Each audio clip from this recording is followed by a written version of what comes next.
બાલિકા દિવસની ગુજરાત વિધાનસભામાં અનોખી રીતે ઉજવણી થશે। 24 જાન્યુઆરીએ મોક વિધાનસભા યોજાશે। તેજસ્વીની બાલિકા વિધાનસભા તરીકે વિધાનસભા ચાલશે।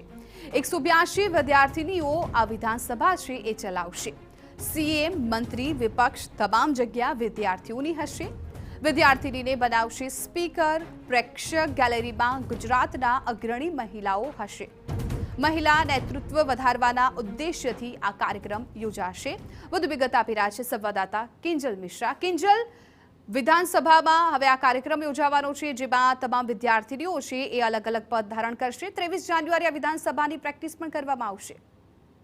વિધાનસભાની જો વાત કરવામાં આવે તો આ પહેલા પણ વિધાનસભાની અંદર યુથ પાર્લામેન્ટ હતું, તેનું આયોજન કરવામાં આવ્યું હતું। આ વખતની વાત કરવામાં આવે તો તેજસ્વીની વિધાનસભા છે તે સ્લોગન સાથે એક દિવસ વિધાનસભા ઉદઘાટન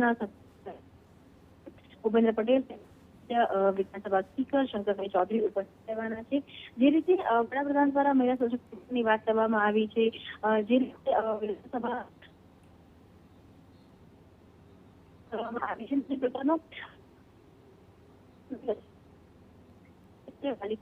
અલગથી ઉજવણી છે। મહિલા અને બાળ વિકાસ વિભાગ છે તેના દ્વારા જે અલગ અલગ શાળાઓ હશે ત્યાં આવ્યો ટેસ્ટ હતા તે લેવામાં આવ્યા હતા। અંદાજે 15 વર્ષથી લઈને 20 વર્ષ સુધીની જે બાળકીઓ છે, જે વિદ્યાર્થીનીઓ છે તે આમાં પાર્ટિસિપેટ કરવાની છે। 23 તારીખે અત્યારે ઓનલાઈન જે તૈયારીઓ છે તે પણ ચાલી રહી છે। 23 જાન્યુઆરીએ એક મોક વિધાનસભા પ્રેક્ટિસ છે વિધાનસભા ગૃહમાં કરવામાં આવશે અને ત્યારબાદ 4 વિધાનસભા છે મહિલા સશક્તિકરણની વાત કરવામાં આવી રહી છે। મહિલાઓને રાજકીય અને સામાજિક ક્ષેત્રે યોગદાનની વાત કરવામાં આવી રહી છે। તેના કારણે જ આ વિધાનસભાનું નામ જે છે વિધાનસભા રાખવામાં આવ્યું છે। પ્રેક્ષક દીર્ઘામાં પણ મહિલાઓને આપવામાં આવશે। લગભગ સમાજના જે ક્ષેત્રો છે તેની જે અગ્રણી અંદર 250 મહિલાઓ છે।